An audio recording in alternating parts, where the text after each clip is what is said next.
She screamed the instant she stepped into the gallery. An unfiltered, primal sound that ricocheted off the pristine walls and smooth concrete floor like something feral being torn apart.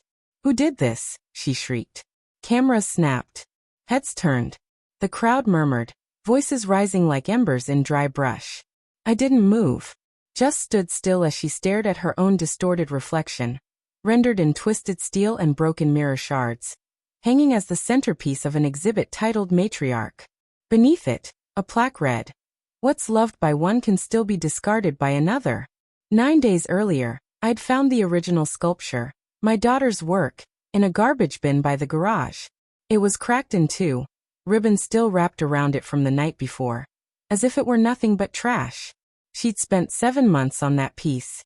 Every evening after school, she shaped it with blistered fingers, chipped nails, and eyes that burned from fatigue.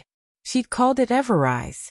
Said it was about my mother, her grandmother, a woman she held in the highest regard. When I pulled it from the bin, I said nothing. No shock, no anger. Just stared at what remained and walked into the house. There sat my mother, Camille, in the living room with a porcelain teacup in hand, sipping something imported, wearing the calm of a queen who had just dismissed her court. "Why?" I asked her evenly. She didn't even turn to look at me. "It was ugly," she said, a lazy flick of her hand following the words. "Clutter. I don't like clutter." She placed the cup down gently, the saucer alone likely costing more than my daughter's entire car. "She's sensitive," she added. "Don't tell her." I didn't. Not a word. I only nodded, and inside me, something settled. Not quietly, not peacefully, but firmly. I used to idolize that woman. As a child, I thought she was carved from stone, perfect and cold. She demanded excellence, so I gave it. Straight A's, piano recitals, perfect posture, never cried in public. She told me silence was strength. But that night, in the dim light of the kitchen, staring at the broken remains of Everrise, I realized silence was never strength.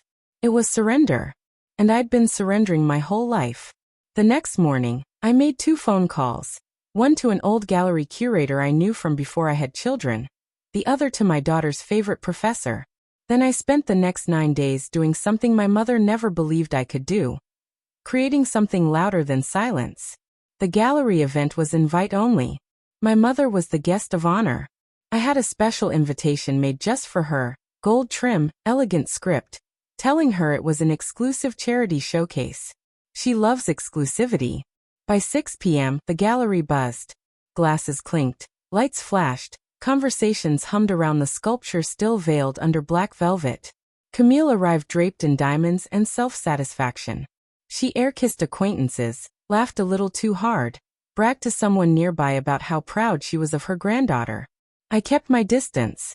At 6:42, the lights dimmed. The curator took the mic and introduced the featured artist, my daughter. The applause was full, honest. She walked on stage with flushed cheeks and steady posture, nervous but radiant. Then she pulled the cover down. Gasps rippled across the room. My mother leaned forward, intrigued. Then she saw it. Her own face, cold, fragmented, twisted, fashioned from iron and mirror, surrounded by real family photos, sliced into ribbons and reassembled into something broken and brutally honest. And at the sculpture's base, the shattered remnants of Everrise, now fused into the steel.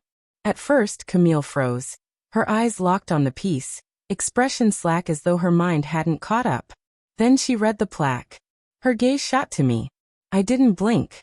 Didn't smile. Didn't need to. She understood. This wasn't spectacle. This wasn't revenge. This was consequence. She stormed forward, ready to unleash. But my daughter's professor calmly stepped between her and the artwork. "This is the artist's truth," he said. "And it's not open for debate." My daughter stood beside him, chin high.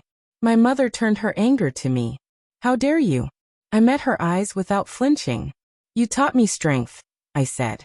"You just never expected me to use it against you." She left in a cloud of perfume and rage. I didn't follow. The applause that followed was soft but meaningful. People understood. Even those pretending not to. Not everyone escapes mothers like mine. But some of us learn to turn the damage into something that can't be ignored. Later that night, My daughter sat beside me on the balcony, calm for the first time in weeks. Was it too much? She asked. I shook my head. It was honest. She looked down at her hands, still rough from labor, still healing. She threw it away like it was nothing, she whispered. She did, I replied. And now everyone knows.